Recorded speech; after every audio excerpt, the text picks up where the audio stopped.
יושב זוג מולי, והאישה כל פעם מסבירה לי למה בעלה עושה דברים בצורה לא הגיונית. הוא משחק עם הילדים בצורה שהיא לא הגיונית. הוא מנהל את כלכלת המשפחה לא בצורה כזאת הגיונית. ולנסוע לטיול למקום הזה, איך הוא בכלל חשב על זה? זה פשוט לא הגיוני. והמתנות שהוא קונה לה, גם לא בדיוק לפי טעמה. ולאט לאט פשוט מרוקנת אותו, פשוט מלהיות. כי כל דבר לא הגיוני לדעתה. ואז הוא נהיה יותר רחוק, ומוקטן, ולא שמח, והקשר לא חי ביניהם, כי הוא לא הוא לא יכול לחיות ולהביא את הנוכחות המלאה שלו.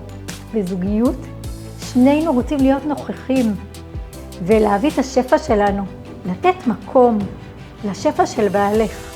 גם אם הוא לא בדיוק לפי ההיגיון שלך, זה וואו, זה יכולת, זה הבנה, זה לשחרר שליטה, זה להיות שניים שיוצרים את האחד.